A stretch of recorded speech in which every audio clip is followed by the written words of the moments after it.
Olá, bem-vindos a mais um episódio de E aí, professor? Oi, Walter. Oi, Martin. Parece que faz um tempão que a gente disse isso, né? O tempo voa, meu amigo. A gente precisa continuar, né? Tivemos uma passagem muito agradável lá nos Estados Unidos. Foi realmente muito bom. Sem dúvida. Mas eu acho que as pessoas estão com saudades do nosso programa. Nós voltamos não porque a gente mudou a nossa opinião, mas voltamos porque agora nós temos mais tempo para fazer. Isso porque começamos uma escola de evangelismo. Portanto, a nossa rotina virou uma grande loucura. Mas foi muito bom ver aqueles testemunhos que puderam preencher o buraco enquanto não estávamos com tempo de fazer esse programa. E agora chegou o momento de voltarmos com tudo para analisarmos os eventos atuais. Tem muita coisa interessante que está acontecendo aí, há pontos de vistas que estão sendo desafiados, então vamos dar uma olhada. Claro, mas como sempre, antes de começar, vamos orar. Querido Pai, nós te agradecemos porque ainda temos a bênção de poder nos direcionar a Ti nesse programa. Pedimos a Tua bênção sobre o programa de hoje, que o Senhor ilumine as nossas mentes, em nome de Jesus, amém. Amém? Muito bem, Martin. Alguns temas acabam irritando as pessoas. Mas precisamos manter a calma, olhar para a situação e, se necessário, dizer alguma coisa para alertar as pessoas, a fim de que não sejam presas em uma falsa direção. Bem, uma das melhores maneiras de se combater o erro é dizer a verdade. Sim. Então, nós colocamos o título de hoje de Contradição. E, naturalmente, tem que ver com a Bíblia. Agora, uma das coisas que eu gosto muito da versão King James da Bíblia é o fato de ela ser uma tradução direta. Assim, você pega a essência do que Deus disse e não do que alguém acha que Deus disse, certo? E aliás, eu acho que a nossa imagem atrás é muito apropriada para a ocasião. Sem dúvida. Sempre há uma contradição quando se trata de Deus e Satanás. Sim. Vamos dar uma olhada nessa palavra, contradição. Hebreus 12, verso 3. Considerai, pois, aquele que suportou tais contradições dos pecadores contra si mesmo, para que não enfraqueçais, desfalecendo em vossos ânimos. Muito bem. O que Jesus teve que suportar? Que tipo de contradição? O que essa palavra significa exatamente? Há um outro verso ali que diz assim: quando os judeus viram a multidão, ficaram cheios de inveja e, blasfemando, contradiziam o que Paulo estava dizendo. Então veja, mais uma vez a palavra contradizer aparece aí. Então, naturalmente, há algo acontecendo aqui digno de análise. Essa palavra, a palavra contradição, é uma palavra em duas partes do latim. Contra, naturalmente, significa contra, e dicta significa falar. Então, como muitos já imaginavam, a palavra contradizer significa falar contra algo, dizendo, não, isso daí é errado. É o oposto da verdade. Agora, se você for ao dicionário grego, a palavra correspondente é antilogia, que significa contradição, certo? Mas, tudo bem, o que isso significa exatamente? Bem, é disputar, debater, opor-se a, falar a uma conclusão contrária. Então, você diz uma coisa e os outros dizem outra. A palavra é muito semelhante a antilógico, né? Sim, mas a palavra dição, que vem de dizer, então é ir contra a palavra. Ou seja, Jesus dizia uma coisa e eles diziam outra coisa. Eles iam contra a palavra de Deus. É seguir na direção contrária à palavra do Senhor. E logia significa palavras, ou coleção hipotética, seja escrita ou oral, ou as palavras de Jesus. Então, antilogia significa ir contra a palavra de Deus. No fim, significa isso. Certo. Agora, como Deus fala conosco? através da sua palavra, através dos profetas. É assim que ele fala. A palavra grega logos, tradicionalmente, significa palavra, pensamento, princípio ou fala, e tem sido utilizada tanto por filósofos como teólogos. Então, contradição é ir contra a palavra de Deus. No fim, é isso daí. Há outra palavra muito interessante na Bíblia. Eu me refiro à palavra controvérsia. Ela significa disputa, debate, agitação prolongada de opiniões contrárias.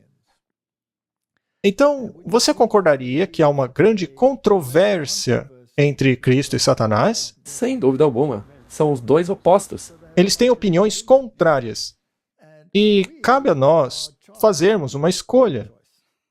Ou ficarmos com a opinião de um, ou com a opinião do outro. Agora, Martin, parece que tem havido uma contradição. E também parece que tem havido uma controvérsia dentro da nossa igreja recentemente. Recentemente foi publicado um artigo na revista Spectrum, cujo título é o seguinte: Mudança de rumo, Adventismo e Catolicismo em um mundo em mudança. Bem, basicamente, há alguns teólogos por aí, inclusive alguns deles foram presidentes de união no passado, mas alguns deles disseram que o catolicismo mudou. Um deles é o Dr. Reinder Brunsma, um respeitado teólogo adventista, de acordo com a revista. Ele falou diante de uma multidão lá no colégio de Norte Vista. O evento foi intitulado Adventismo e Catolicismo em um Mundo em Mudança. Também houve outras pessoas envolvidas, como o Dr. Gilbert Valentine, um historiador adventista aposentado, também o Dr. Gary Chartier, um preceptor associado na Universidade La Sierra. Também estavam lá presentes o padre I.B. Ukoma, que é um padre católico e também capelão no Centro Universitário Médico de Loma Linda. Juntos eles exploraram o crescente relacionamento entre adventistas e católicos. Então, basicamente, eles estão propagando que o catolicismo mudou.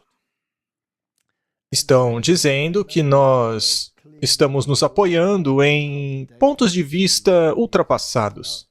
Veja, alguns anos atrás, eu tive um desentendimento com esse homem aí, o Dr. Reinder Brunsma. A discussão acabou na internet. As pessoas podem procurar, digitando o meu nome e o dele, provavelmente vai aparecer alguma coisa. Mas a questão é que isso daí não é novidade. Coisas desse tipo surgem periodicamente a fim de mudar a mentalidade das pessoas. E, veja, eu não tenho o costume de mencionar nomes, mas trata-se de eventos públicos em nossas instituições, como a La Sierra e a Loma Linda. E, veja, eu também não estou dizendo que todas as pessoas nessas instituições possuem esses pontos de vista. Mas a La Sierra, por exemplo, é conhecida por ser uma universidade adventista muito liberal, principalmente com relação ao assunto da evolução. Eu, de fato, fico muito, eu diria, reticente com certas coisas que eles defendem. E, com relação à grande universidade de Loma Linda, é provável que esse debate também aconteça lá dentro. Certamente, esses lugares têm pessoas com os dois pontos de vista. Tá, mas por que eu quero falar sobre isso hoje? Bom, a razão é porque isso é muito perigoso. Eu acho que isso daí é tão perigoso que pode pôr em risco a salvação de alguns. É claro, porque pode desviar muitos da verdade. Sim. E, portanto, nós precisamos falar sobre isso. Não importa os nomes. Esqueçam os nomes, tá? Sim, porque se não fossem esses, seriam outros. Pois é. Se um para de falar, aí aparece outro falando. Então, não faz diferença. Isso é algo que vai acontecer até o fim dos tempos. Bom, mas é uma tentativa de mudar a mentalidade do povo de Deus. E isso é muito perigoso. Portanto, chegou a hora de falar. Veja, eu não estou dizendo que essas pessoas são agentes infiltrados ou não? Eu não tenho evidência de nada, tá? Mas eu acho estranho que eles defendam esses pontos ao mesmo tempo que dizem serem adventistas do sétimo dia. Eu também faço esse questionamento. Porque ao fazermos parte de um certo grupo, você tem que concordar com o que acredita esse grupo. Pois é. Veja, atualmente lá na nossa escola de missão, estamos falando sobre o assunto do povo remanescente. Um remanescente é aquele que guarda os mandamentos e o testemunho de Jesus. Veja, não é que eles consideram o testemunho de Jesus, não, eles guardam o testemunho de Jesus. E o que é o testemunho? É o espírito de profecia. Esse é o testemunho de Jesus. Então, quando Deus fala por meio de um profeta, é o testemunho de Jesus, que, por sua vez, é a palavra. Sem dúvida? E ir contra essa palavra é contradizer. Sim. Aqueles que contradizem Jesus são chamados de pecadores naquele verso. Pois é. Não somos nós dizendo isso, mas Não, é a palavra de Deus que diz. Muito bem, vamos ouvir a palestra que foi feita naquela ocasião. Eu gostaria de sugerir algumas maneiras pelas quais os católicos e adventistas possam aprender uns com os outros. Os leitores do meu livro perceberão que os adventistas têm, pelo menos oficialmente, continuado a insistir ao longo de sua história com a ideia de que o catolicismo romano não mudou fundamentalmente e de que não mudará no futuro. Como sugeriu a pioneira adventista Ellen White, hoje a Igreja Romana pode apresentar uma fachada justa para o mundo, mas ela permanece imutável. Ellen White disse: debaixo da variável aparência do camaleão, ela, a Igreja Católica, esconde o veneno invariável da serpente. Eu acredito que é a hora de nos distanciarmos desta caracterização. A igreja medieval dos séculos antes de Trento, e até mesmo a igreja do Vaticano I, não é a mesma igreja como a comunidade que o Papa Francisco... Martin, vamos parar por aí, tá? Porque eu já estou tremendo de indignação dentro de mim. nem me fale. O que foi que a gente acabou de ouvir, hein? Muito bem, você chamaria isso de contradição? Claro que sim. Bem, esse mesmo escritor aí, no passado, já chegou a dizer que o espírito de profecia deve ficar lá no século XIX, pois não se aplica a nós hoje. Ele descarta afirmações do espírito de profecia que se dizem ser para nós no tempo do fim.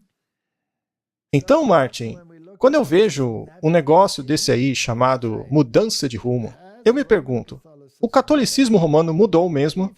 Será então que deveríamos abraçá-lo e andar junto com ele, como já está acontecendo em algumas de nossas instituições? Porque essa teologia aí está conquistando uma grande aceitação. Sem dúvida, é um discurso bastante preeminente hoje. Martin, será que isso é simplesmente enfiar sua cabeça na terra? Ou seria pura rebelião e contradição? Eu acho que tá mais pro lado da contradição do que simplesmente esconder a cabeça na terra. Muito bem. Agora, primeiramente, vamos recapitular a palavra de Deus. Em Daniel capítulo 2 e Daniel capítulo 7, nós temos duas profecias bem distintas. Elas nos dizem aonde estamos no curso do tempo e o que aconteceu na história.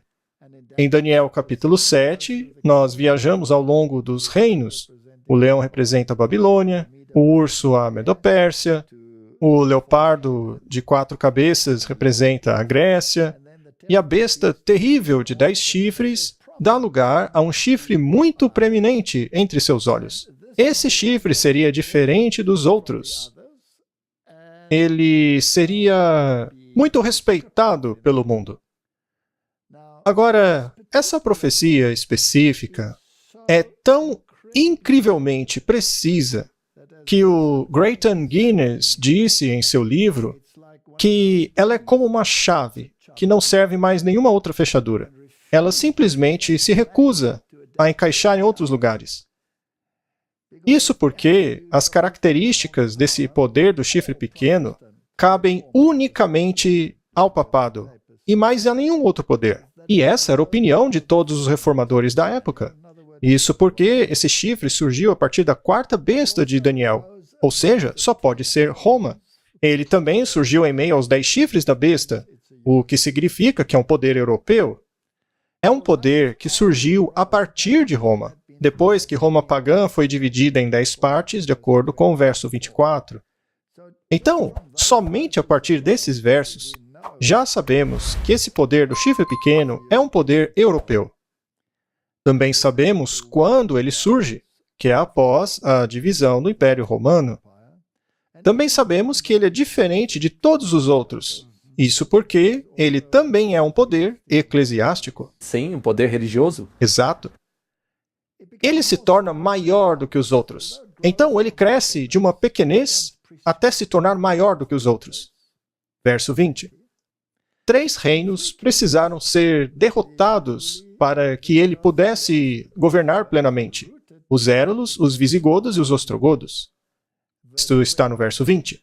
Ele tem olhos como homem, ou seja, é um supervisor. Ele também fala blasfêmias, e isso porque ele fala contra o Altíssimo. Poderíamos dizer então que ele contradiz a palavra de Deus? Sim. Muito bem. O que mais? Ele também fala coisas grandes, pomposas, de acordo com o verso 8 e 25. Ele também é um poder perseguidor, porque ele persegue os santos do Altíssimo. E, finalmente, Martin, ele também muda os tempos e as leis. Ele muda as leis de Deus e os tempos colocados por Deus, de acordo com o verso 25. E há um período de tempo muito específico no qual haveria esse poder político. Esse período é um tempo, 2 tempos e metade de um tempo, que é apresentado de muitas formas na Bíblia. 42 meses, 1260 dias, 3 anos e meio, tempo, tempos e metade de tempo. É o mesmo período de tempo aplicado ao mesmo poder do chifre pequeno. O paralelismo hebraico nos mostra isso. Há uma mulher, um deserto e um tempo. Uma mulher, um deserto e um tempo. E todos esses tempos são mencionados nessa estrutura. Esse poder também se tornaria tão poderoso que todo mundo se sujeitaria a ele. E ele existirá até o fim dos tempos. Naturalmente, esse poder deve existir agora, porque se ele surgiu de Roma e vai existir até o fim dos tempos, ele deve existir agora. Sim, ele não pode começar a surgir no futuro, como alguns creem. Ele já tem que estar aqui. Ele já está aqui. Mas, eventualmente, o seu domínio será tomado e ele será destruído. Sendo assim, podemos concluir que esse poder não está em harmonia com a Bíblia. Ele contradiz a palavra de Deus. Todos os reformadores identificaram esse poder como o papado. Isso porque o papado é o único elemento em que todos esses pontos se encaixam. Nada neste mundo se encaixa tão bem em todas essas características. Simplesmente, não há outro elemento na história que se encaixe em tudo. Os reformadores eram tão convictos disso que fizeram até mesmo uma escultura em pedra na cidade de Nuremberg. Eles a colocaram na prefeitura da cidade para assegurarem-se de que ninguém se esqueceria de que o papado é o chifre pequeno. Martinho Lutero, assim como todos os outros reformadores, disseram: eu sei que o Papa é o anticristo e que seu trono é o trono de Satanás. O papado é uma perseguição geral a comando do pontífice romano com o propósito de destruir almas. Ele foi bem direto. Um discurso como o dele jamais se encaixaria no movimento ecumênico de hoje. Com certeza não. Isso foi dito por uma pessoa que foi católico, assim como Paulo, que veio dos próprios fariseus. Exato. E não apenas ele, mas o Melanchthon disse o mesmo, Cranmer disse o mesmo, Ridley disse o mesmo. Todos eles disseram isso. Calvino, John Knox. Não importa o reformador. Todos identificaram o poder do chifre pequeno como sendo o papado. Todos o reconheceram a partir do livro de Daniel. Exatamente. E é por isso que Martinho Lutero disse que Daniel é tão importante que ele o traduziria primeiro quando fosse traduzir o Antigo Testamento. Até mesmo Jesus falou da importância do livro de Daniel. Exato. Bom, mas de acordo com estes senhores adventistas, Roma mudou. Bem, quando a reforma protestante tornou-se um problema para o Papa, ele convocou um concílio. Isso depois de muito derramamento de sangue, guerras e perseguições. Esse concílio foi o Concílio de Trento. Bem, no Concílio de Trento, decisões foram feitas com relação a como o status quo deveria ser. E os protestantes estavam ali presentes, por convite do rei. Tá, mas será que o Concílio de Trento aceitou alguns dos paradigmas de Lutero? Não? Nenhum. Tá, mas para Roma ter mudado, ela deve ter, então, aberto mão de todos os princípios decididos ali no Concílio de Trento. Porque, como eu disse, foi nesse concílio que eles condenaram cada doutrina da Reforma Protestante. Bom, quando o arcebispo Schneider foi confrontado com as heresias de Martinho Lutero, bom, pelo menos era assim que os católicos as chamavam, ele disse algo que é interessante analisarmos. Você se refere ao bispo Schneider de hoje, né? Sim, o comentário dele foi feito recentemente. Mas é interessante salientar que os organizadores do Concílio de Trento e de todos os concílios posteriores, seja o Concílio do Vaticano I ou II, foram os jesuítas. E os jesuítas alegam abertamente que mentir a fim de avançar os ideais da Igreja Católica Romana é algo perfeitamente aceitável, assim como o assassinato. Mas não apenas isso, Martin. Eles não apenas têm autorização para fazer isso, mas também são permitidos serem clandestinos, espiões, trabalharem por baixo dos panos. Isso é interessante porque o bispo Schneider está comentando uma afirmação feita pelo Papa Francisco que está tudo bem com a questão de Martinho Lutero. Ele disse isso em um avião, durante um voo que fazia com o repórter. Você sabe, essas conversas eram informais. Elas não são doutrina católica. As únicas coisas que são doutrinas são aquelas ditas a partir do trono do Papa. Tá, e o Papa, sendo um jesuíta, naturalmente se alinha com a ideologia dos jesuítas, aquela que diz que mentir é totalmente aceitável. Vamos ouvir o que o bispo Schneider tem a dizer. Sua Excelência, muito obrigado por estar aqui hoje. A minha pergunta é, uma vez que a discussão é sobre heresia, um herege que vem à minha mente é Martinho Lutero, cujo aniversário de 500 anos chegará muito em breve, como a maioria aqui já sabe. Certo, durante uma entrevista em um avião, o Papa disse recentemente que Martinho Lutero não errou na questão da justificação. O que o senhor tem a dizer sobre a heresia de Lutero e sobre a questão da justificação com relação aos futuros eventos ecumênicos? Como o catolicismo tradicional responde a essas novas declarações? Nós já demos uma resposta infalível com relação aos erros de Martinho Lutero. O Concílio de Trento.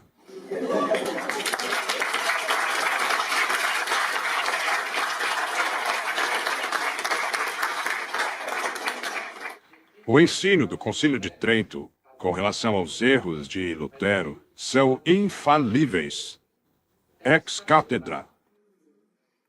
E os comentários do Papa no avião não são ex cátedra. Muito bem, Martin. De acordo com o bispo Schneider, o Concílio de Trento é definitivo. Isso porque ele é ex cátedra. Nele, o Papa falou infalivelmente. Muito bem, vamos dar uma olhada em algumas dessas questões, porque elas são importantes para a nossa conversa. Os jesuítas e o ultramontanismo.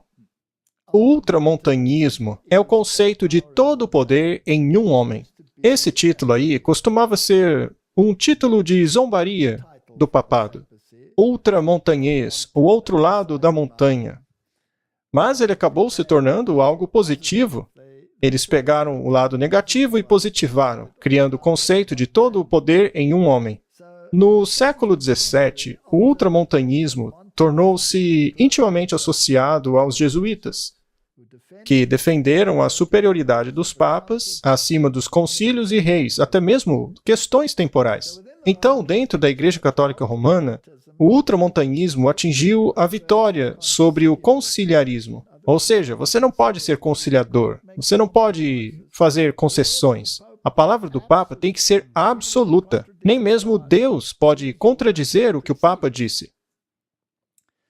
Então, no primeiro concílio do Vaticano, com o pronunciamento da infalibilidade papal, estabeleceu-se o conceito de que o Papa nunca está errado quando estabelece um dogma. Isso é ex cátedra. Ex cátedra é quando o Papa define algo a partir de seu trono, não é? Sim, é isso de que o bispo Schneider estava falando.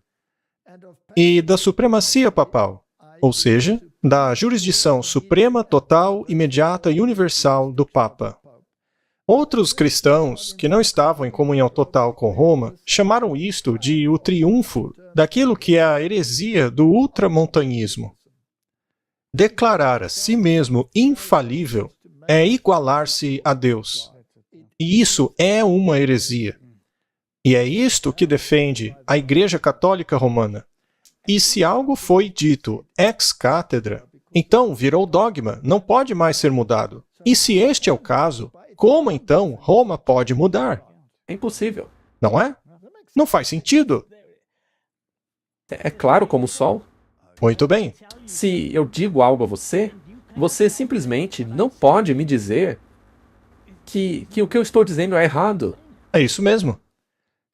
Vamos então para Apocalipse capítulo 13, verso 3. Diz assim: E vi uma das cabeças. Isso porque esse conglomerado da besta, de Apocalipse 13, é um hieróglifo do papado católico romano.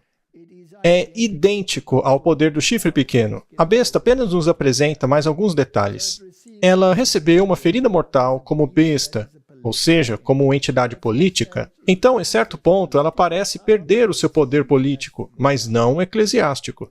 Mas esse ferimento seria curado, e todo mundo acabaria recebendo a mentalidade da besta. É o que diz a Bíblia. E os reformadores, todos concordavam que isto se referia a Roma. O interessante é que eles estavam convencidos disso antes mesmo desta entidade receber a ferida mortal, em 1798, quando ela perdeu o seu poder político. A profecia foi cumprida exatamente no ano em que a Bíblia previu. Eles sabiam que esses eventos se referiam ao papado, mesmo antes desses eventos acontecerem. É realmente espetacular.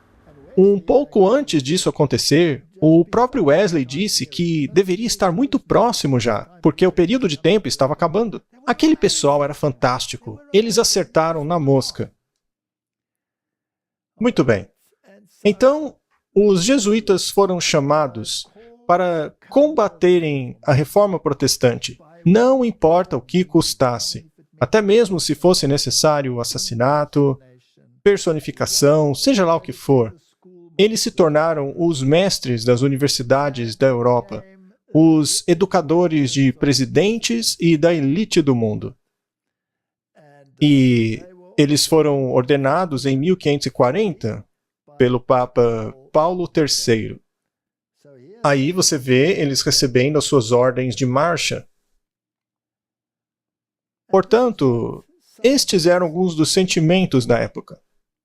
Essa aí é uma fonte católica. Diz assim: o protestantismo não é uma religião.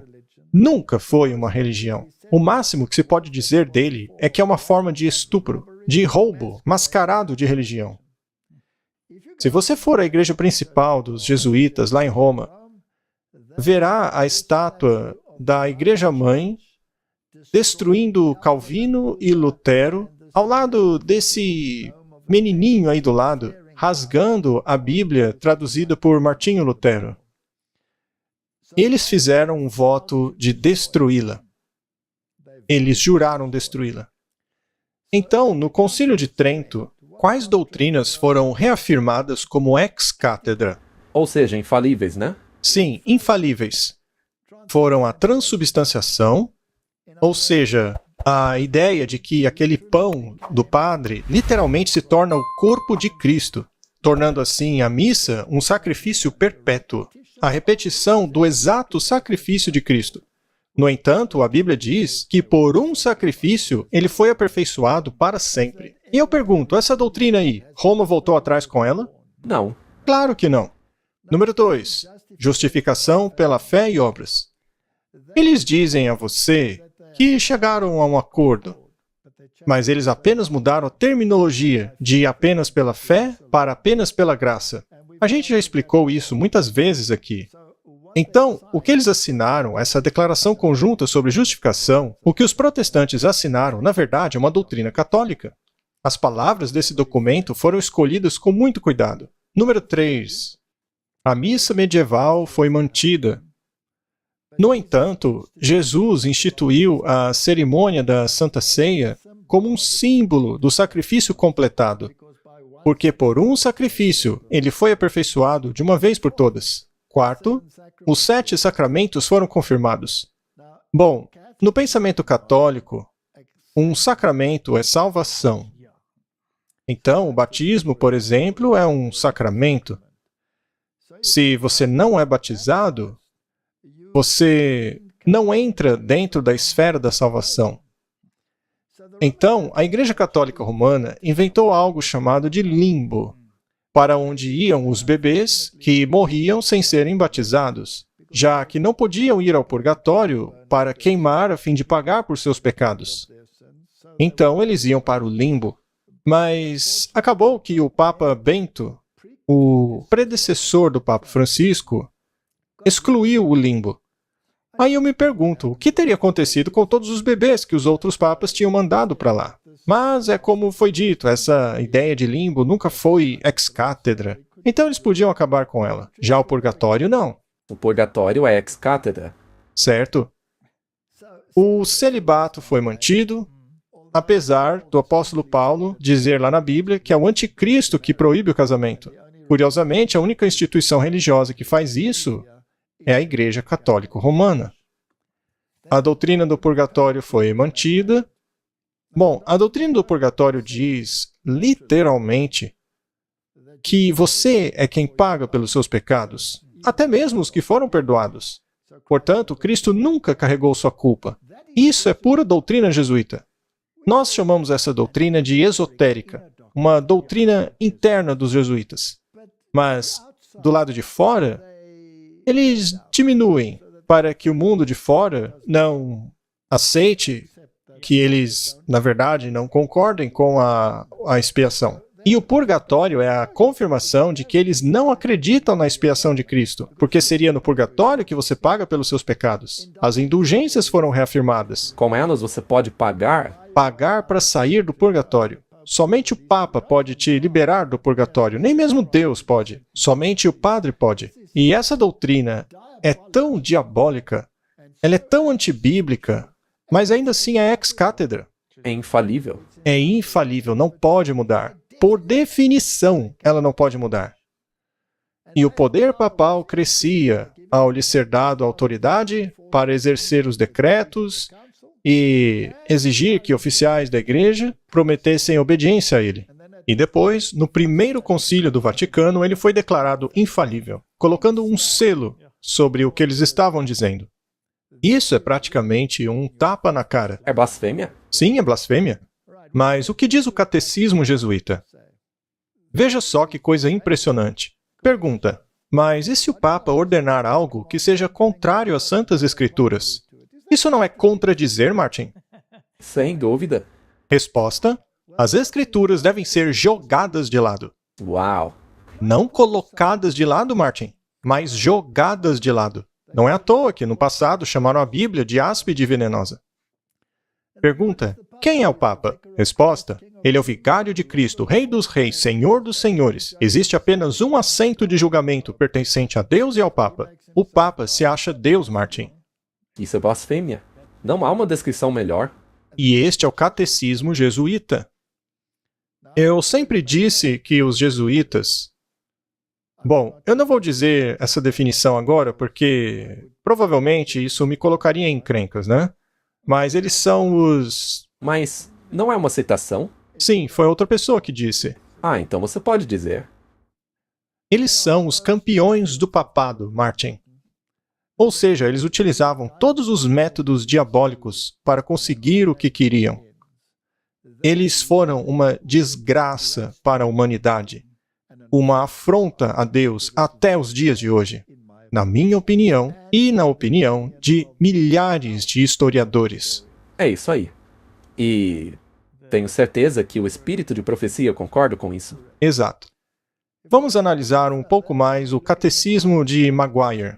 Ele diz assim: os bispos e padres da Igreja são chamados de outros Cristos. Uau! Somente eles têm o poder para representar ou para tomar o lugar de Cristo na pregação do seu Evangelho e em ofertar o seu sacrifício para a glória de Deus e para a salvação dos homens. Isso é blasfêmia pura. Por meio de sua ordenação, é esperado que um padre receba poderes especiais sobrenaturais, especialmente o de transformar pão e vinho no corpo e sangue de Cristo durante o santo sacrifício da missa e perdoar pecados no sacramento da penitência. É isso aí, Martin. Esse é o catecismo deles. Esse é o novo catecismo de Baltimore. E a Bíblia chama declarações como essa aí de blasfêmia. Lembre-se que os fariseus queriam apedrejar Jesus pela suposta blasfêmia de alegar ter o poder de perdoar pecados. Contradizendo os pensamentos deles. Sim.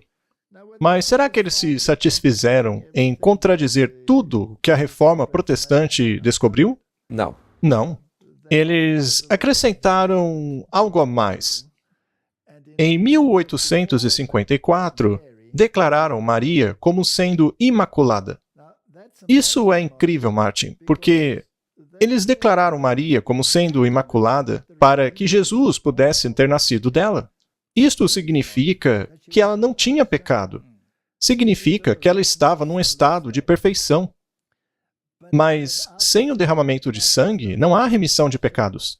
Então, Martin, se Deus pudesse declarar Maria imaculada sem um sacrifício, Ele não podia fazer o mesmo por você e eu? Ou qualquer um. Isso não torna o sacrifício de Cristo algo obsoleto? Sim, uma piada. Nesse caso, o sacrifício nunca foi necessário. Em 1951, o Papa Pio XII definiu e impôs a doutrina da Assunção Corpórea de Maria. O curioso é que tem pelo menos 3 sepulturas no mundo com o corpo de Maria, né? Uma na Igreja Ortodoxa, outra na Católica. É uma bagunça total. Pois é, já que nesse caso... Outra no Oriente Médio. Mas essa doutrina diz que o corpo dela foi para o céu. Bem, se ela não tinha pecado, então ela não estava sujeita à morte. E assim, ela ascendeu ao céu. A Bíblia diz isso, Martin? Não. Uma publicação católica de 1856 disse o seguinte: um católico que se aventura a ir diretamente a Cristo o fará com pavor e apreensão por causa de sua ira. Mas, se ele valer-se da mediação da Virgem com o seu filho, basta que ela lhe mostre os seios nos quais ele mamou, para que a ira dele seja imediatamente aplacada. Você já ouviu tamanha bobagem, Martin? O que uma declaração dessa faz com o caráter de Cristo? Ora, isso é um absurdo. Por acaso a Igreja Católica abandonou esse pensamento? Não, nunca. Muito bem, agora vamos para 2003. O desafio de Roma. Muitos cristãos acham que o domingo é o dia bíblico de adoração. Mas a Igreja Católica Romana alega que ela transferiu a adoração cristã do sábado bíblico, que é no sábado, para o domingo. E dizer que essa mudança é feita na Bíblia é tanto desonesto como uma negação da autoridade católica. Se o protestantismo quer basear seus ensinamentos apenas na Bíblia, deveria então adorar no sábado. Ou seja, a Igreja Católica está sendo bem clara, dizendo: pessoal, a gente mudou a lei de Deus. E quem se atreve a dizer que essa mudança está na Bíblia, está negando a nossa autoridade. Nós mudamos porque estamos acima da Bíblia. Eles se gabam disso. Isso é arrogância do pior tipo.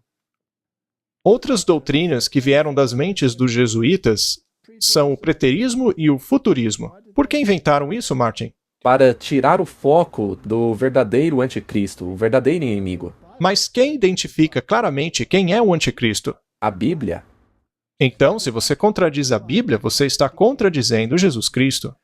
Se você contradiz esses profetas, você está contradizendo o testemunho de Jesus, ou seja, a palavra de Jesus. A primeira doutrina foi o preterismo. Quem inventou isso aí foi o Alcazar. Pela interpretação preterista, todas as profecias relacionadas ao anticristo foram levadas para o passado, na tentativa de cumpri-las todas antes do colapso do Império Romano. Mas Daniel disse claramente que o anticristo viria do quarto reino. Ele viria do meio dos chifres da besta. Ou seja, esse poder é romano? Vamos ver de onde veio isso, Martin.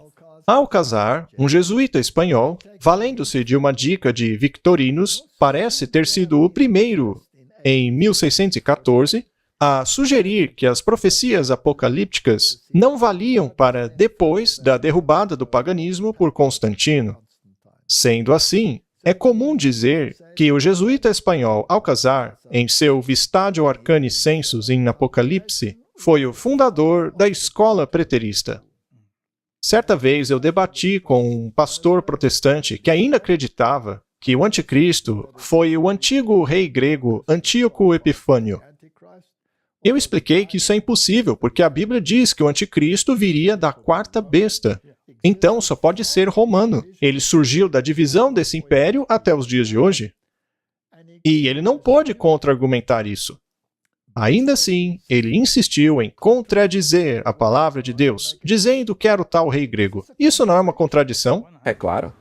Sendo assim, eu posso presumir que Alcazar estava pecando contra a palavra de Deus. E qualquer um que contradiga a palavra de Deus é um pecador. Temos aí as fontes históricas disso, caso as pessoas queiram investigar por elas mesmas depois. Mas e o futurismo? Ribera, por sua vez, jogou as profecias lá no futuro, declarando que o anticristo faria o seu aparecimento depois da vinda de Cristo.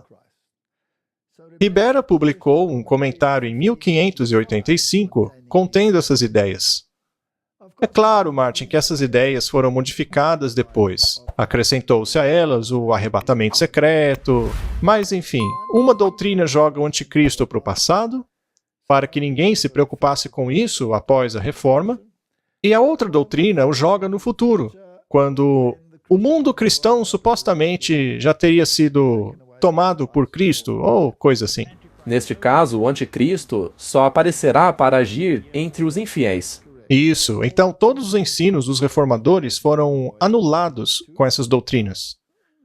Mas as pessoas que gostam de estudar mais profundamente logo percebem que a doutrina do preterismo não faz sentido, porque a Bíblia diz que o anticristo viria de Roma e não da Grécia. Mas por que será que grande parte do mundo cristão abraça o futurismo? Olha, eu acho que a resposta é porque isso faz parecer com que Deus os ame mais. Afinal, dessa forma, Deus não os fará passar pelo tempo de angústia. Ele os resgataria antes desse tempo. Sim, é por causa desse arrebatamento prévio. Muito bem, os protestantes hoje se dividem entre os modernistas e os fundamentalistas. Os modernistas dão pouco ou nenhum espaço para o estudo da profecia, enquanto que os fundamentalistas são, na maior parte, futuristas. Mas alguns protestantes conservadores ainda são preteristas. Para variar, Francisco Ribera era um doutor em teologia jesuíta. Ele nasceu na Espanha, começou a escrever um longo comentário em 1585, que tinha o objetivo de contra-atacar aquilo que os protestantes ensinavam sobre o anticristo. Se voltarmos ao que você mencionou agora há pouco, qual era o propósito dos jesuítas? Contra-atacar e destruir o protestantismo. Isso foi publicado em 1519. Foi logo após a Reforma Protestante, que, por sua vez, começou em 1517. Temos aqui uma citação do livro Romanismo e Reforma, escrito no final do século XIX, por um teólogo da Igreja da Inglaterra chamado Grayton Guinness. Ele escreveu assim: resistir ao uso que os reformadores fizeram da profecia das Escrituras não é uma questão leve ou sem importância.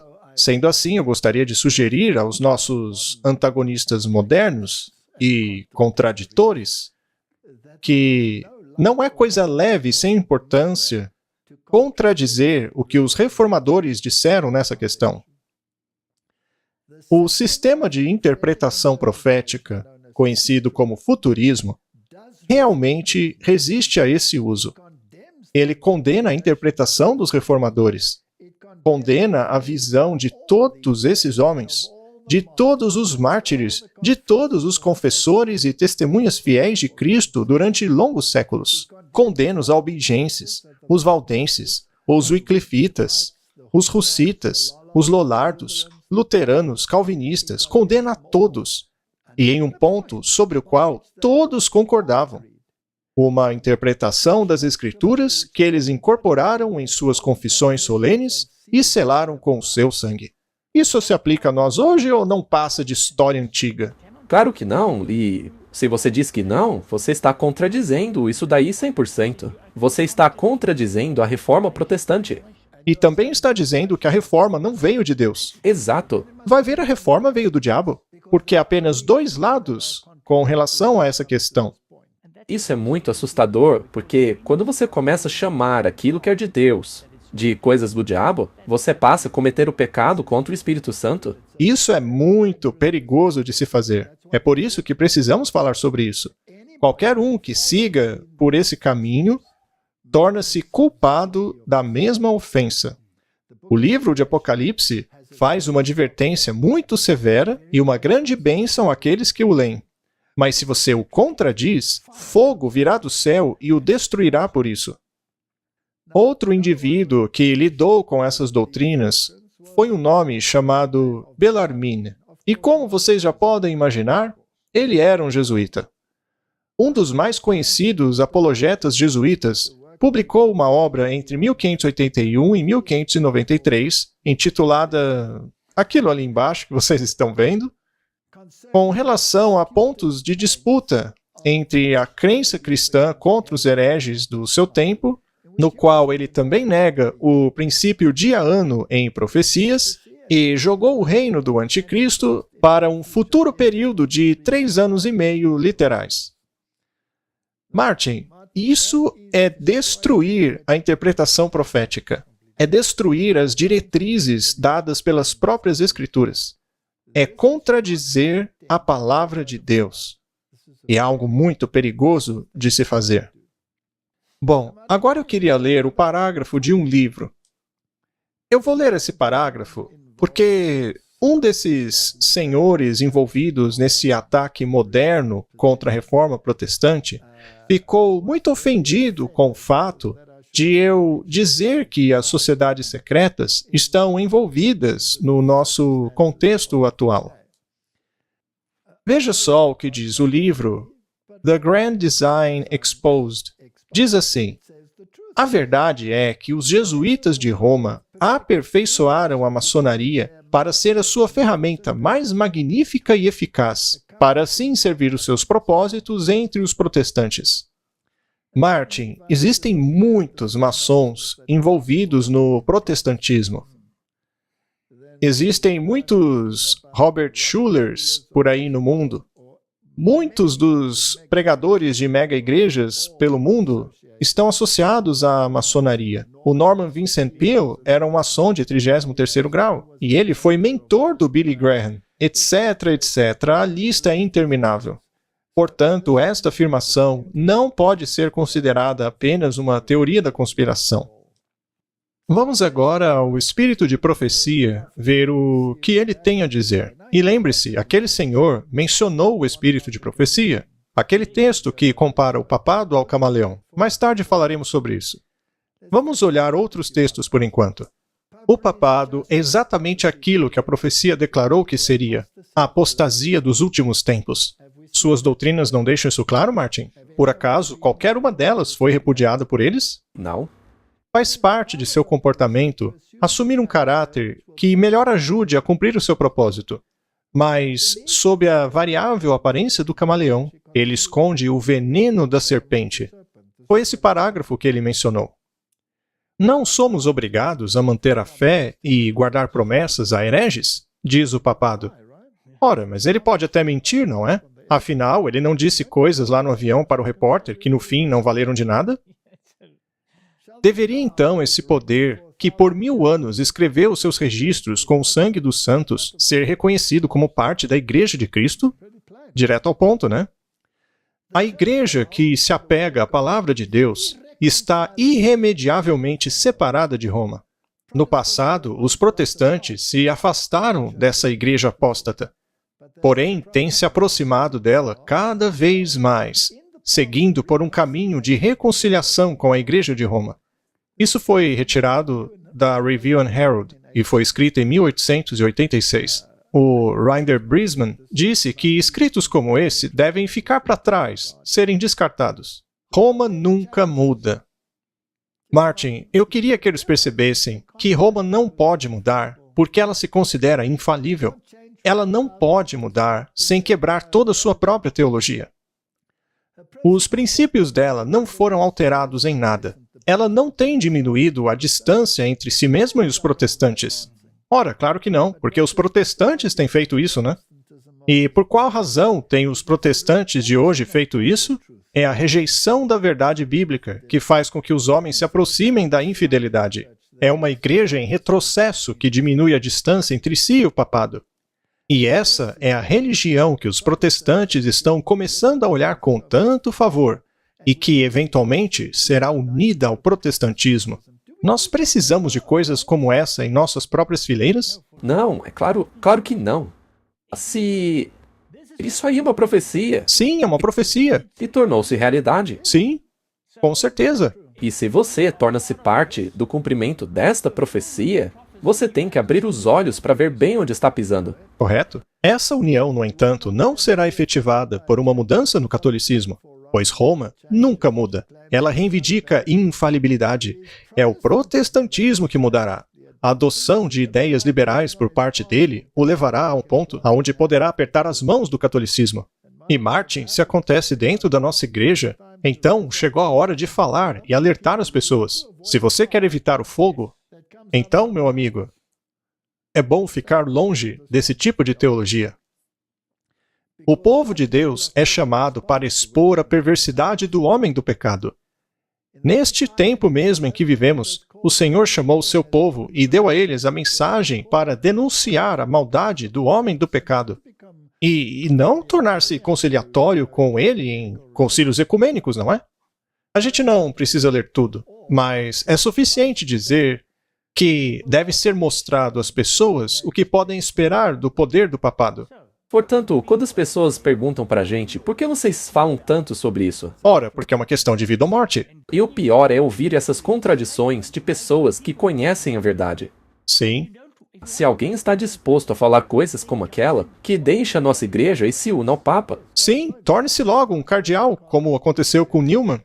Ou mesmo, junte-se a qualquer outra denominação, porque o dever da nossa igreja é denunciar a perversidade do homem do pecado. E tem mais. No livro O Evangelismo, diz assim: esse terrível quadro desenhado por João para mostrar o quanto os poderes da terra se entregarão ao mal, deve mostrar àqueles que receberam a verdade o quão perigoso é associar-se a sociedades secretas ou se unir, de alguma forma, àqueles que não guardam os mandamentos de Deus. Ora, Martin, veja só. Mas sabe, a gente podia mostrar imagem após imagem, falando da união entre os protestantes e a maçonaria, contradizendo a palavra de Deus. Mas nós não temos que fazer isso, porque todo mundo já deveria saber. As pessoas podem pesquisar.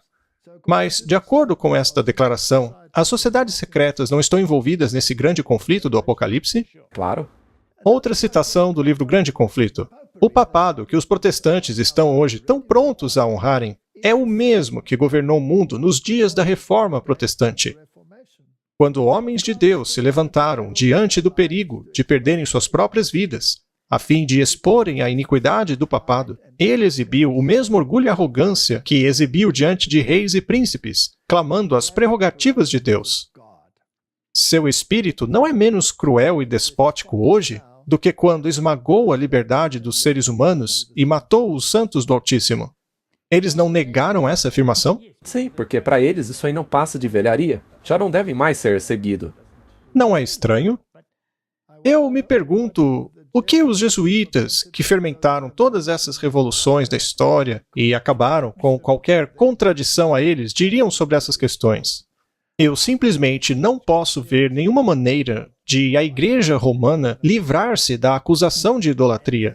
E é essa religião para a qual os protestantes estão começando a olhar com tanto favor e que, eventualmente, se unirá ao protestantismo. Essa união, no entanto, ocorrerá não por conta de uma mudança no catolicismo, pois Roma nunca muda. Nós já lemos isso antes, mas eu quero enfatizar que esse é o testemunho de Jesus. E a coisa toda é tão evidente. É uma repetição da história. Não há nada de novo debaixo do sol. Já aconteceu no passado e está acontecendo de novo. Não dá para entender como eles dizem que Roma mudou, porque ela não retirou nada do que disse no passado. Os protestantes mudaram. Mais uma citação do Espírito de Profecia. O Senhor falou a mim com uma forte mão e instruiu-me, dizendo-me que eu não deveria andar no caminho de seu povo, dizendo: não chameis de confederação tudo aquilo que o povo chama de confederação. E não temais o que ele teme, nem tampouco vos assombreis. Ao Senhor dos Exércitos, a Ele santificai, e seja Ele o vosso temor, e seja Ele o vosso assombro. À lei e ao testemunho. Se não falarem de acordo com esta palavra, é porque não há luz neles. O mundo não deve ser o nosso critério. Deixe o Senhor trabalhar, que a voz do Senhor seja ouvida. Foi profetizado pelo profeta Isaías que haveria uma confederação de pessoas que se opõem ao testemunho e à lei de Deus. Você gostaria de fazer parte disso, Martin? Não, é claro que não. Não deve haver aliança com os descrentes. Quem está empregado em qualquer departamento da obra por meio da qual o mundo será transformado, não podem fazer aliança com aqueles que não conhecem a verdade. O mundo não conhece o Pai e o Filho, e assim não possuem o discernimento espiritual com relação ao caráter de nossa obra, no que tange ao que devemos fazer e o que não devemos. Devemos obedecer às ordens que vêm de cima. Não devemos ouvir os conselhos ou seguir os planos sugeridos por descrentes. Se você contradizer a palavra de Deus e o espírito de profecia, você é um descrente. Sugestões feitas por aqueles que não conhecem a obra que Deus está fazendo para este tempo irão enfraquecer o poder das instrumentalidades de Deus. Ao aceitar estas sugestões, o conselho de Cristo acaba em nada. Sabe, eu estava aqui pensando. Você acabou de falar que aqueles que contradizem a Bíblia são descrentes. Pode parecer duro, mas é verdade. Sim, é verdade. Porque se você não acredita no que a palavra está dizendo, você é um descrente. Se você não acredita, é isso que é. Mas eles dizem: mas o papado moderno mudou. Eles sempre têm uma desculpa. Precisamos de homens que não se envolvam em confederações secretas. Precisamos tomar muito cuidado, Martin. Precisamos ser homens fiéis ao dever, seja agradável ou desagradável. Homens que não se desviem do dever e do princípio por absolutamente nada. Se a palavra diz que é assim, então é assim que você ficará. Também temos que tomar cuidado com aquele discurso que está na moda que diz devemos amar uns aos outros. Correto? Mas veja, nós devemos sim amar uns aos outros. Nós não estamos dizendo aqui que não devemos evangelizar as pessoas que pensam assim. Com certeza, não devemos parar de evangelizar. Claro, essas pessoas precisam ser alcançadas para que possam ser advertidas para sair do sistema. Certo? A palavra de Deus dá o alerta ao perigo iminente. Se não forem avisados, o mundo protestante aprenderá quais são os verdadeiros objetivos de Roma apenas quando for muito tarde para escapar. Roma está silenciosamente crescendo em poder. Suas doutrinas estão exercendo sua influência nos corredores legislativos. Não está acontecendo isso mesmo? Sim. O que é aquele evento do café da manhã de oração, além de doutrinas sendo professadas nos corredores legislativos, igrejas e nos corações dos homens? Ela está acumulando as suas maciças estruturas nos secretos recessos nos quais suas antigas perseguições serão repetidas. Sorrateiramente, sem levantar suspeitas, ela está fortalecendo as suas forças para os seus próprios objetivos, quando chegar o tempo de finalmente atacar. Tudo o que Roma deseja é um terreno vantajoso, e isso já está sendo dado a ela. Em breve, veremos e sentiremos quais são os objetivos de Roma. Todo aquele que crer e obedecer à palavra de Deus será então repreendido e perseguido. Aquele senhor está negando todas essas palavras. Sim. Bem, dá pra ver isso. Porque como as pessoas vão reagir quando todos disserem, ah, Roma mudou, e você disser, não, não mudou? Todo mundo vai olhar pra você dizendo, o que esse cara tá dizendo? Muito bem, vamos ver agora se será esse mesmo caso. Vamos. Esta aqui é uma publicação católica. Ela nos diz que o Papa Francisco e Peter Faber têm espíritos jesuítas iguais. Ou seja, os dois têm a mesma mentalidade. Mas quem foi Peter Faber? Ele foi o cofundador da Ordem dos Jesuítas junto com Inácio de Loyola. As afirmações de Papa Francisco em solidariedade ao pobre, sobre a necessidade da comunidade e do ajuste de foco das energias da igreja para longe do foco nas questões sexuais.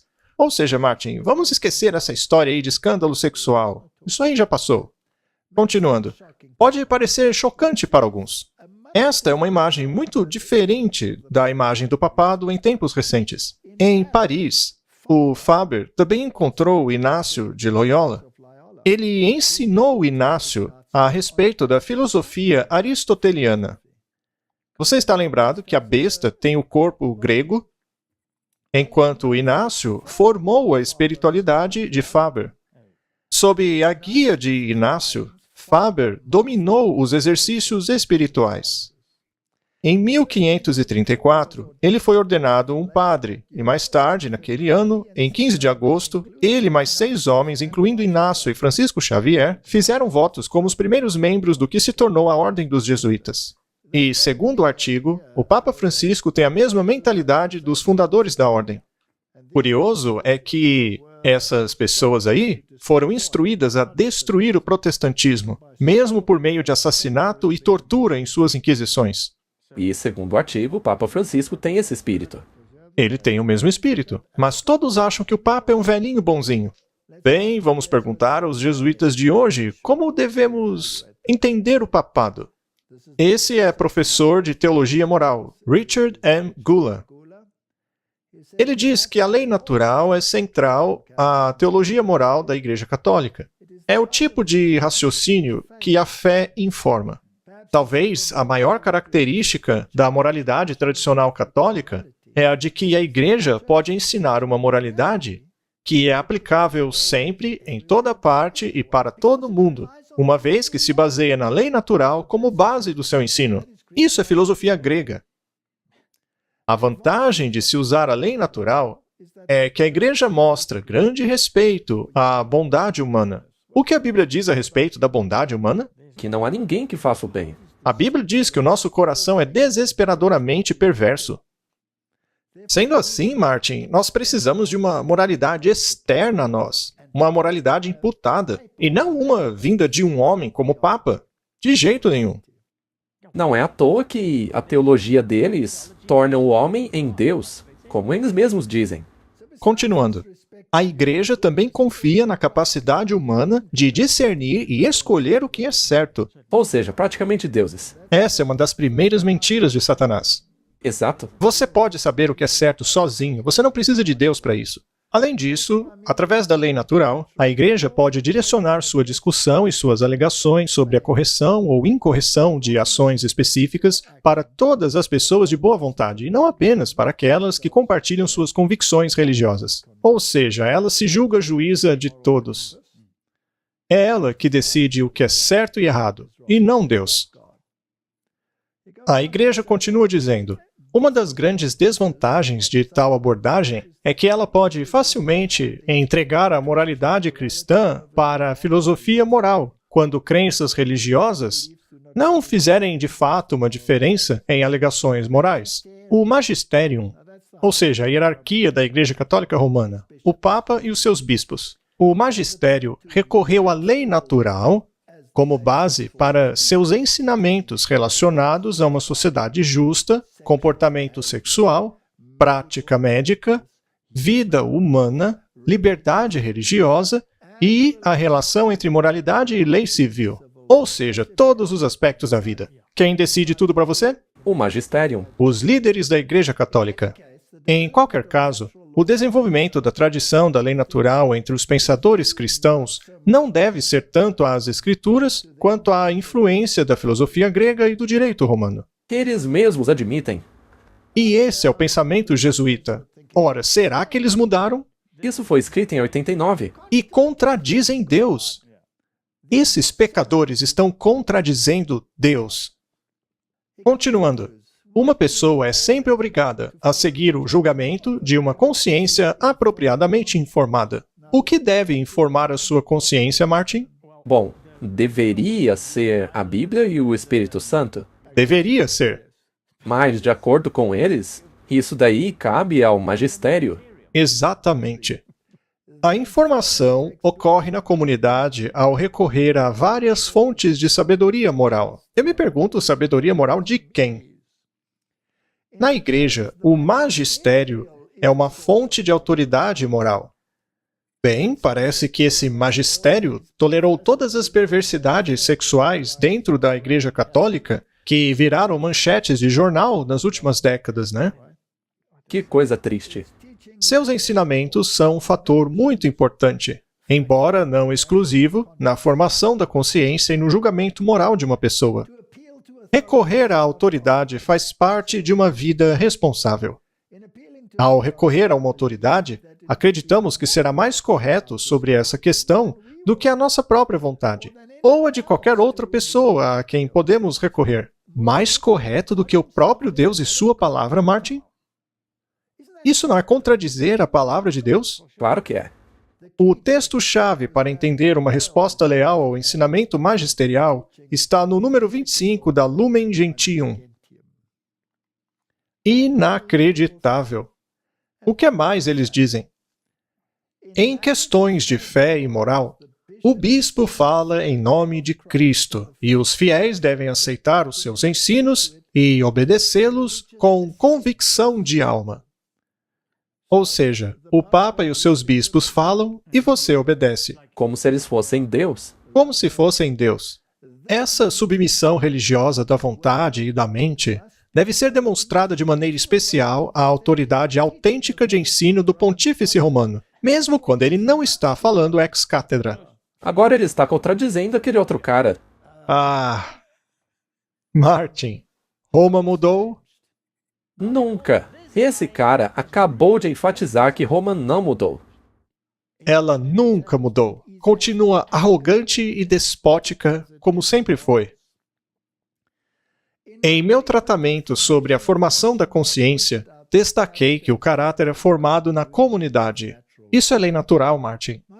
Então, se uma comunidade decide que deve ter certos traços, e a comunidade toda aceita, então tudo bem. Ou seja, se toda a comunidade de repente aceitasse o canibalismo como normal, então não teria mais problema. Exato. Isso se aplicaria a qualquer outra coisa, como pedofilia, seja lá o que for. Se a maioria passa a aceitar tal coisa, então agora ela é certa, mesmo que contradiga a palavra de Deus.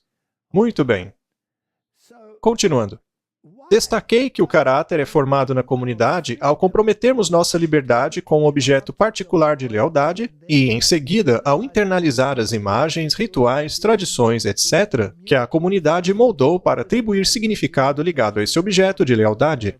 Isso aí é tão nojento que nem me dá vontade de continuar lendo. O que é esse objeto de lealdade com o qual você se compromete? O Papa. É óbvio. É o Papa?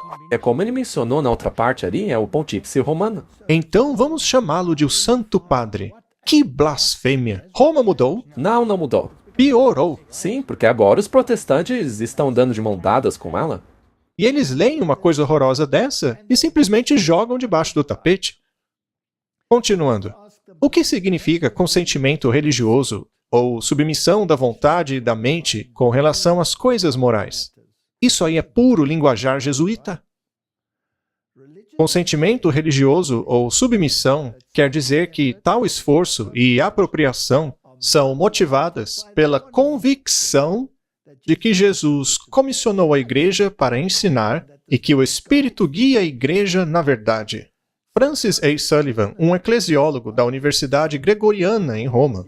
Ora, Martin, que universidade seria essa? Jesuíta. Jesuíta. É a mãe das universidades. Analisou essa expressão em sua obra magistral, Magisterium, ensinando autoridade na Igreja Católica, e oferece a seguinte declaração resumindo seu significado. Conforme eu entendo, então, dar o requerido obsequium religiosum, ou seja, total submissão obsequiosa. Eu vou fazer o que você disser, acreditar em tudo que você me mandar acreditar. Meu pai.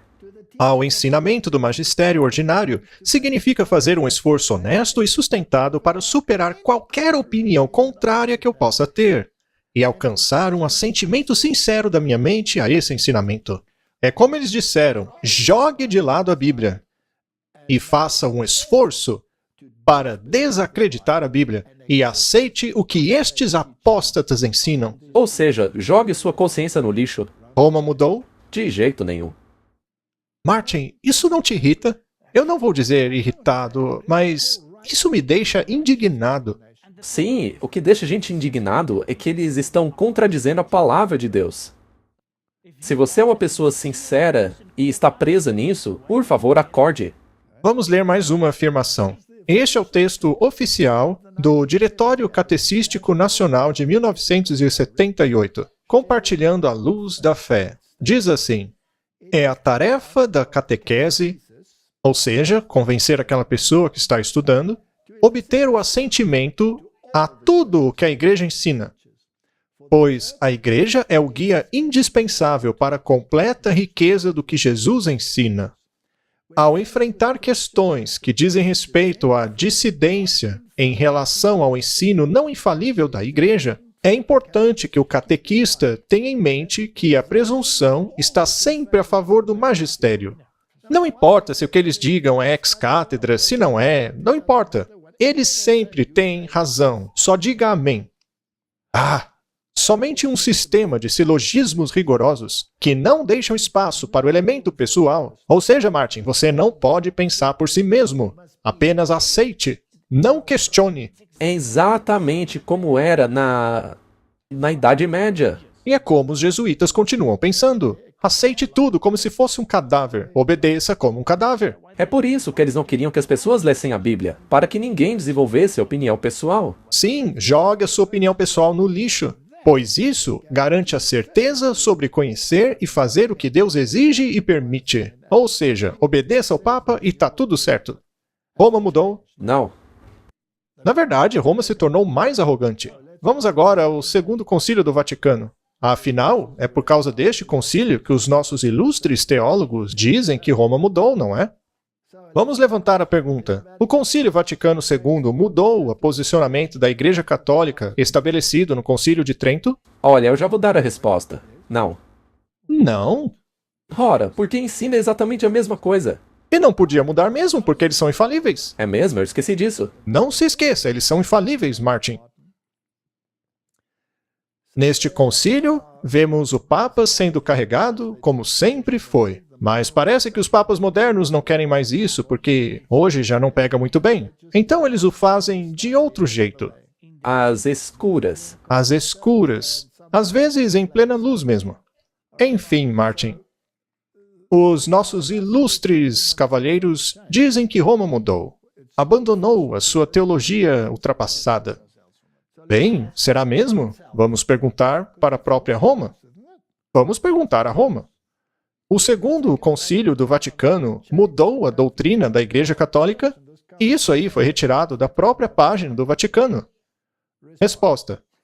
O Concílio Vaticano II não alterou, nem pretendeu alterar esta doutrina. Foi mal.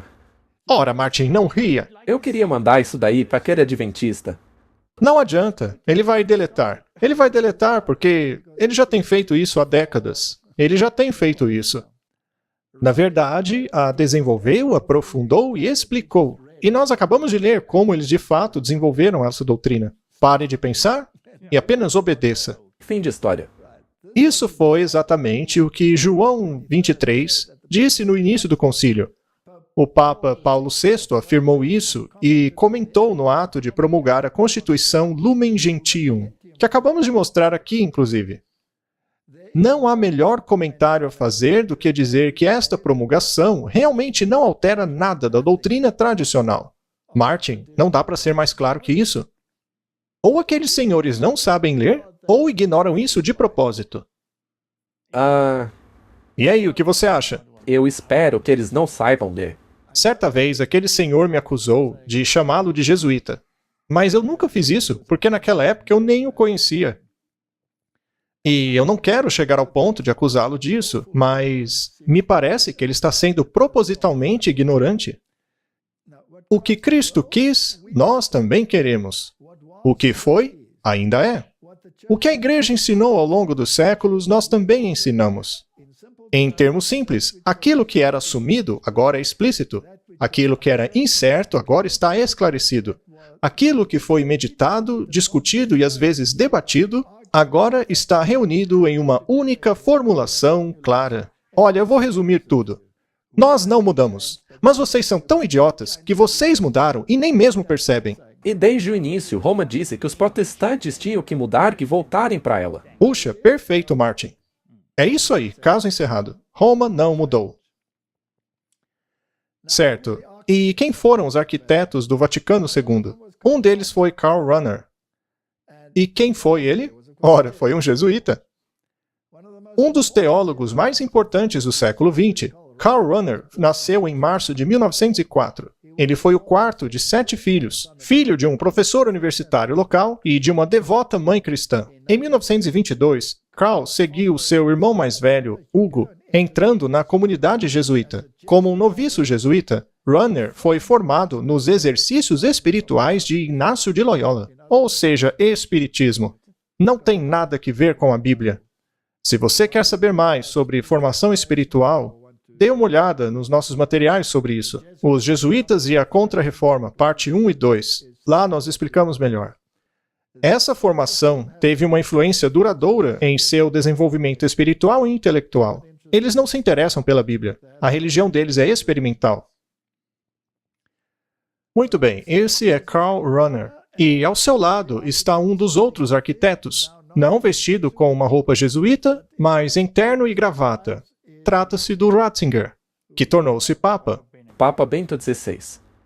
Mas eu acho que a espiritualidade de Inácio, aprendida através da prática da oração e formação religiosa, foi mais significativa para mim do que toda filosofia e teologia dentro e fora da ordem.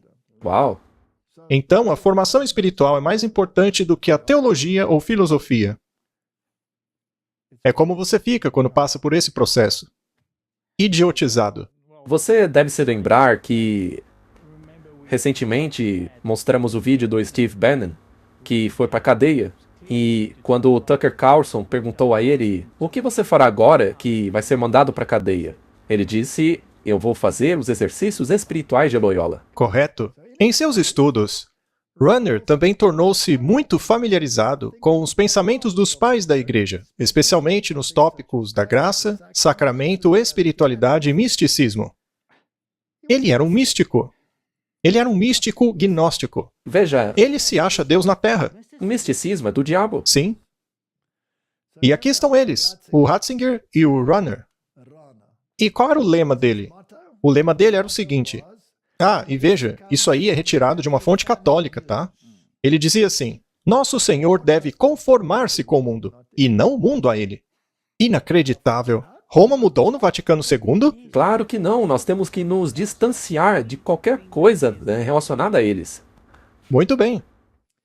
Ele é inquestionavelmente um dos teólogos católicos mais importantes do século XX. Seu posicionamento seminal entre os seus contemporâneos se deu até certa extensão à habilidade de colocar a teologia e filosofia em diálogo. Ou seja, misturando paganismo e espiritismo à palavra de Deus. E Deus odeia isso. À lei e ao testemunho, é o que a Bíblia diz. Ele originou outra categoria chamada de cristianismo anônimo. Ou seja, pessoas que não sabem que são cristãs, como os budistas e os ateus. Soa estranho, não é? Mas, segundo ele, eles são cristãos anônimos e também irão para o céu. Fazem parte do cristianismo que não se chama cristianismo. Pagãos que receberam a graça, mas não sabem disso.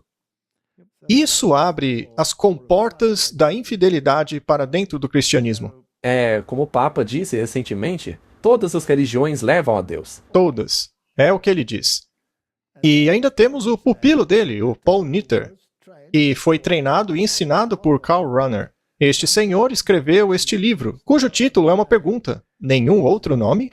Em seu livro, ele defende a ideia de que podemos ser salvos por meio de qualquer nome. Não precisa ser no de Jesus. Isso não é contradizer a Bíblia? Sem dúvida nenhuma. É contradizer a palavra de Deus. Você quer fazer parte disso? Claro que não. E o que dizer do catecismo da Igreja Católica? Será que ele contraria a palavra de Deus também? A única Igreja de Cristo é aquela que o nosso Salvador, após a sua ressurreição, confiou aos cuidados pastorais de Pedro, comissionando-o juntamente com os outros apóstolos a expandi-la e governá-la. Esta Igreja, constituída e organizada como uma sociedade no mundo presente, subsiste na Igreja Católica, que é governada pelo sucessor de Pedro e pelos bispos em comunhão com ele, ou seja, o magistério. O decreto do Concílio Vaticano II sobre o ecumenismo explica o seguinte: é somente através da Igreja Católica de Cristo, que é a ajuda universal para a salvação, que a plenitude dos meios de salvação pode ser alcançada. Não. Está no catecismo deles. Não é? E vamos ver até onde eles podem chegar ainda. O Vaticano diz que os protestantes não são igrejas irmãs. Elas são filhas, filhas mal criadas. Filhas. Isso mesmo. E como filhas, elas não são definidoras. A mãe é definidora. Minhas filhas vão voltar para mim, diz ela. A nota do cardeal, aprovada pelo Papa João Paulo, em 9 de junho, deve ser considerada autoritativa, de acordo com a carta do cardeal Ratzinger ao bispo da conferência. A nota de 4 páginas apresenta uma história detalhada do uso do termo igrejas irmãs, explicando que ele foi usado em referência às igrejas ortodoxas, com as quais Roma esteve em comunhão por muitos séculos. No entanto, mesmo nesse ponto, o cardeal Ratzinger afirma a superioridade de Roma sobre outras igrejas, declarando: nesse contexto é necessário observar que nenhum pontífice romano jamais reconheceu essa equiparação de sé episcopais ou aceitou que apenas uma primazia de honra fosse concedida à sé de Roma, significando então que Roma tem autoridade superior. Roma mudou? Não. Não mudou em nada. Em sua Dominus Iesus, ele diz que o Vaticano insiste que as outras igrejas não são suas irmãs. Deve sempre ficar claro que a única e santa Igreja Universal Católica e Apostólica não é uma irmã, mas sim a mãe de todas as igrejas. Mas talvez os papas modernos tenham mudado isso daí, não? Talvez, porque, afinal, os papas modernos são bonzinhos e inclusivistas. É o que dizem. Bom, vamos ver se é isso mesmo. Isso daí foi tirado de uma agência de notícias católica, a Zenit. Esse texto foi retirado de um discurso do Papa Bento XVI. Já no primeiro século, os papas exerceram sua primazia sobre as outras igrejas. Ou seja, os papas são os chefões da igreja. O Santo Padre explicou nessa quarta-feira, em uma audiência que ele dedicou ao Papa São Clemente de Roma, o terceiro sucessor de Pedro, dizendo o seguinte: a carta de São Clemente esclarece a distinção entre hierarquia e leigos. A clara distinção entre os leigos e a hierarquia não significa, de forma alguma, uma contraposição, mas apenas a conexão orgânica de um corpo, de um organismo com diferentes funções, explicou Bento XVI. De fato, a igreja não é um lugar de confusão e anarquia onde alguém pode fazer o que bem quiser a qualquer momento. Cada um nesse organismo, com uma estrutura articulada, exerce seu ministério de acordo com a vocação recebida. No que diz respeito aos chefes das comunidades, Clemente especifica claramente a doutrina da sucessão apostólica. Ou seja, o Papa é sucessor de Pedro, você deve ouvi-lo, obedecê-lo. Continuando. As leis que regulam isso derivam de Deus em última análise. Uau! Você sabia disso, Martin? Agora eu sei. Em última análise, o Pai enviou Jesus Cristo, que por sua vez enviou os apóstolos. Estes, então, enviaram os primeiros líderes das comunidades e estabeleceram que seriam seguidos por homens dignos. Devia ser depravados, né? Especialmente na Idade Média.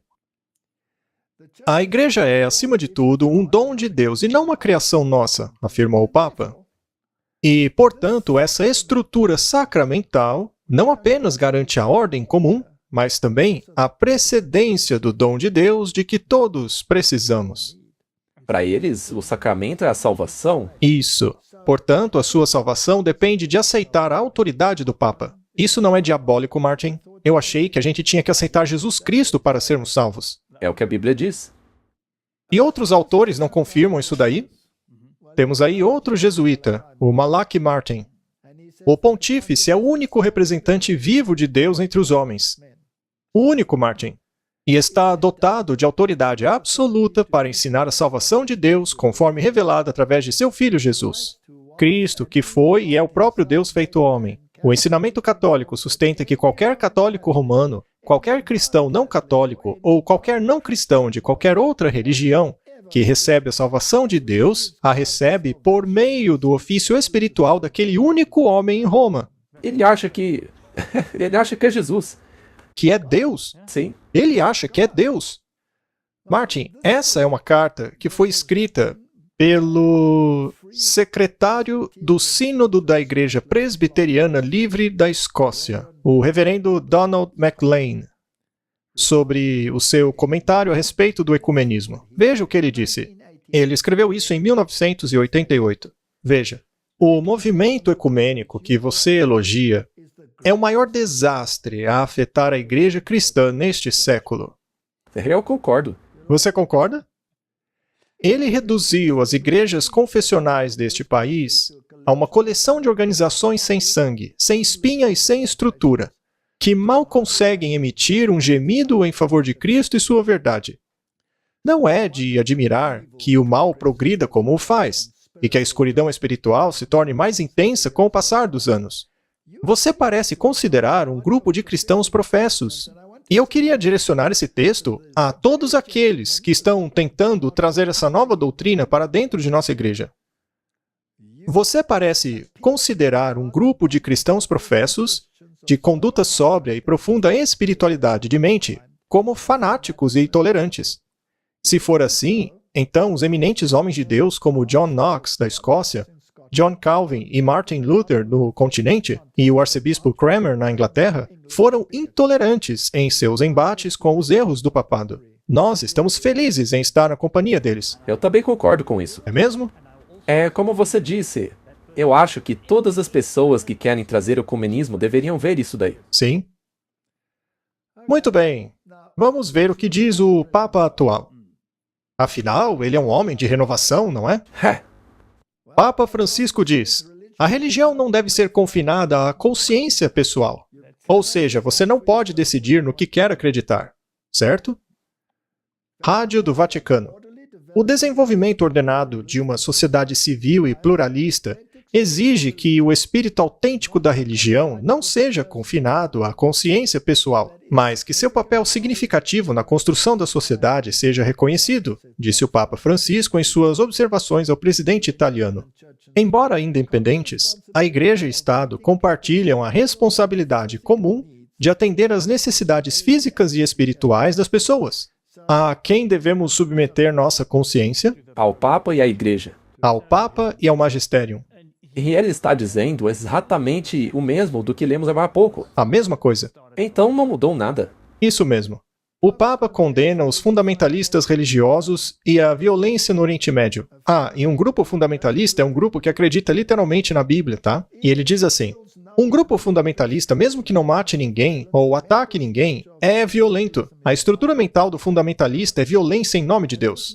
Esse jesuíta mudou alguma coisa? Não. Ele continua falando como jesuítas. E eles mesmos dizem que o espírito dele é semelhante ao de Peter Faber. E mentalidades como as deles mataram milhões de pessoas. Ele chama os cristãos de fundamentalistas.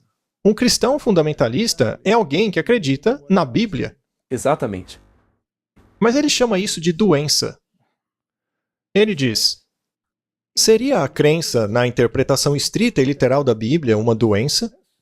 O Papa Francisco parece pensar que sim. Há poucos dias, vários repórteres ouviram Francisco descrever o fundamentalismo como uma doença que está em todas as religiões, incluindo o cristianismo. Bem, o que é fundamentalismo, Martin? Se você for até o Google, verá que é uma forma de religião, especialmente no Islã ou protestantismo cristão, que apega-se à interpretação literal das Escrituras. Será então que o Papa Francisco realmente pretende combater aqueles que acreditam em uma interpretação literal da Bíblia? Eu acho que sim, porque ele diz que é uma doença. Sim, é o que me parece. Ele mudou alguma coisa das doutrinas da Igreja Católica? Não, de fato, ele a está confirmando. O Papa Francisco pede a unidade entre evangélicos e católicos. Ele chama essa divisão de obra do diabo. Jesus causou divisão? Sim, muita divisão. Eu não vim trazer paz, mas a espada. A divisão é obra do pai da mentira, do pai da discórdia, que faz tudo o que é possível para nos manter divididos, disse Francisco em uma mensagem de vídeo. Mas como unir o cristianismo, Martin? Ele nos diz como: colocando as doutrinas de lado. Aí é fácil, né? Vamos virar filantropos. Roma mudou? Não, E por que ele precisa pôr de lado a doutrina? porque ele é infalível, ele não pode mudar. E a doutrina dele contradiz a Bíblia?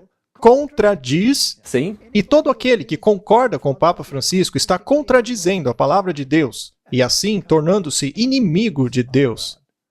Se você se alinha a eles, está se colocando na mesma categoria. Muito bem. Vamos continuar. Essa imagem fala mais do que 1000 palavras. quem conhece a Bíblia sabe muito bem o que essa imagem quer passar. Ele está sentado em um grande trono branco, entre 2 querubins e 4 criaturas viventes ao seu redor. Ele está copiando o trono de Deus. Com esta configuração, ele está passando a mensagem de que ele é Deus.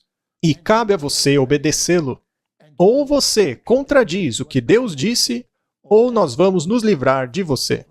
Roma mudou? Não. É como dissemos, ele só está agindo um pouco mais discretamente. Sim. Então, ele não vai dizer na cara, mas ele mostra na cara. Sim, e as afirmações dele são cheias de palavrinhas enroladas, mas está exibindo o mesmo caráter despótico que os papas exibiram ao longo dos séculos. Outra coisa que ele faz... explique rapidinho pra gente o que quer dizer Pontífice Máximo. Esse era o título do sacerdote rei babilônico. Ele era o supremo pontífice, o supremo pai, o maioral. Esse era o título dado ao cabeça do sistema babilônico lá em Pérgamo. E esse título foi adotado em Roma por Átalo III, sob a condição de que o imperador romano fosse adorado como Deus. Júlio César foi aquele que aceitou o desafio e aceitou ser adorado. E a partir de Júlio César em diante, templos foram erigidos para a adoração do imperador. Os primeiros cristãos se recusaram a fazer isso. E esses chamados sucessores de Pedro tomaram para si esse título quando o pontífice romano, em outras palavras, o imperador romano, abandonou o trono lá em Roma. E foi então que os papas tomaram esse título para si. Portanto, ele alega ser Deus e quer ser adorado como Deus. E ele não tem vergonha de mostrar isso. E, de maneira discreta, caso alguém diga, mas ele não se chama de Pontífice Máximo. Ah, é? Se você olhar na conta dele do X, o antigo Twitter, está lá, Pontífice. Aham. Muito bem. Esta é a citação que alguns teólogos querem repudiar. O papado é exatamente aquilo que a profecia declarou que seria na apostasia dos últimos dias. Faz parte de sua estratégia assumir um caráter que melhor ajude a cumprir seu objetivo. Mas debaixo da variável aparência do camaleão está o veneno invariável da serpente. Você deseja negar esta afirmação? De maneira alguma. Eu não tenho intenção alguma de abandonar esta citação.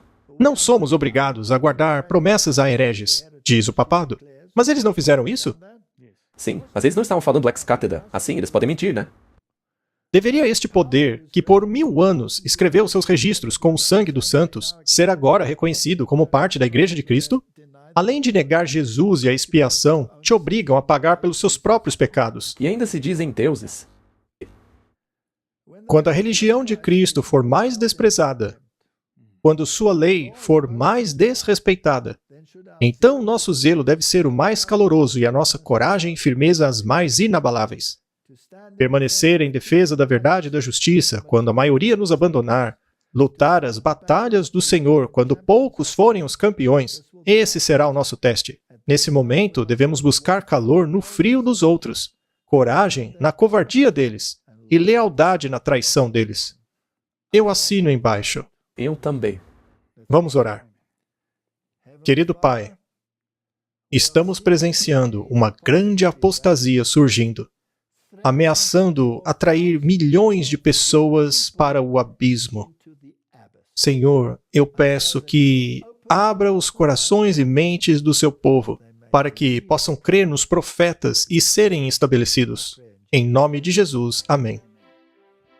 Hi friends, Pastor Doug Batchelor. We're here at the Amazing Facts booth at the National ASI Convention, and we're looking forward to seeing all of you for the special convocation April 17th.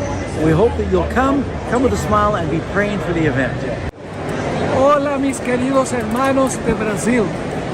Tengo planes de estar en Sao Paulo del 17 al 21 de abril del año 2025. El título del campamento es El Camino Angosto. Ojalá que puedas asistir. Vamos a estudiar la Biblia profundamente y sé que Dios te va a bendecir. Te esperamos allá. Hello friends, this is Pastor John Ross. I'm here at ASI, and I want to remind you about the upcoming series of meetings called The Narrow Way, April the 17th through the 21st. We hope you're going to be there. So if you're planning on coming, you want to register. We've got some great speakers, Pastor Doug Batchelor, myself, and many others are going to be there to inspire you with great messages, wonderful music. So plan now to be there. God bless. I am extremely excited to join you guys in Sao Paulo next year. The reason is because the theme, Camino Estreito, is a great theme because it focuses us on the fact that the way to heaven is not multiple, it's not divided, it's very simple, it's straight, and it's narrow. And the excitement of what Christ can do when the Holy Spirit is poured out there, you will not want to miss this. This will be the most powerful event to ever come to the country of Brazil by the grace of God. So if you're on the line, you're on the fringe, make the decision. God bless you. I'll see you soon. Hi, I'm Barbara O'Neill, and I'm going to be in Brazil between the 17th and the 21st of April 2025 at a camp meeting there called The Narrow Way, and I look forward to seeing you there. Hello, my Brazilian brothers and sisters. It's Christian Berdal from Shepherd's Call Ministry, and I'm so excited to invite you to Brazil. I'm coming back. There's going to be several of us together, amazing speakers. It's going to be an incredible weekend together. So make sure that you sign up here. Estamos juntos!